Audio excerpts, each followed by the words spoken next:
شيكو فين؟ مش موجود ليه في القايمة حضرتك؟ عملتوا فيه ايه؟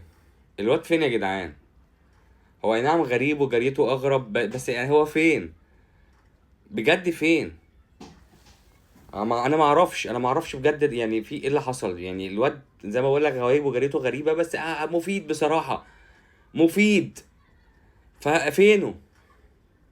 ايه الهم ده؟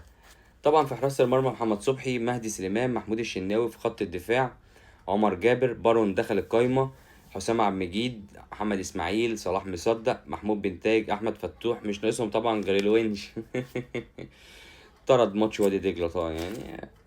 خط النص في دونجا، احمد حمدي، عبد الله السعيد، ناصر ماهر، عبد الحميد معالي رجع تاني يخش القايمة، خوان وادم. طبعا يعني نص ملعب كده متكامل، ناقصه محمد شحاتة بس، يعني الإصابة لسه ما ظبطتش، فإن شاء الله ما يبقى موجود على الماتش الجاي. في الهجوم عدي، ناصر منسي، عمرو ناصر رجع قايمة تاني، أحمد شريف، سيف الجزيري. يعني هو مش ناقصها غير شيكو بصراحة. فين شيكو؟ الله أعلم، يعني حد يعني، ومفيش أي أخبار، ما مرة واحدة مش موجود في القايمة. هل بقى هو كان عنده انذارات؟ هل هو اتصاب؟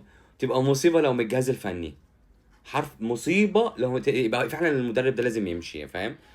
طبعا التشكيلة هتلاقي في الغالب هيبقى صبحي، محمود بنتاج في الشمال، مصدق، حسام عبد المجيد، عمر جابر. نص الملعب عبد الله السعيد ودونجا، ناصر ماهر قدامه، على اليمين خوان، على الشمال يا اما هيبقى ادم، يا اما عبد الحميد معالي، يا اما سيف الجزيري. ده اللي هنشوفه بكره. قدامهم عدي. في الغالب هتبقى هي دي التشكيله. يعني يا جدعان ماتش بكره ده ماتش مهم قوي، هركب الدوري بيه، هبقى الاول على الدوري، هبقى يعني. انا كل ما بنقول الكلام ده بحس ان احنا بنخسر يعني. فيعني هو ماتش ب3 نقط ومهم ولازم نكسبه. يعني ما نقول لكم دوري وحماس اكتر، بتخسروا، بتعملوا نتائج سلبيه ومش فاهم. ماتش بيبقى عادي بتنزلوا تكسبوه، فبقتوا غراب وتعبتونا معاكم. لو اول مره تشوفنا، متنساش تعمل لي فولو وقول لي رايك في الكومنتات، واحلى مسا عليكم.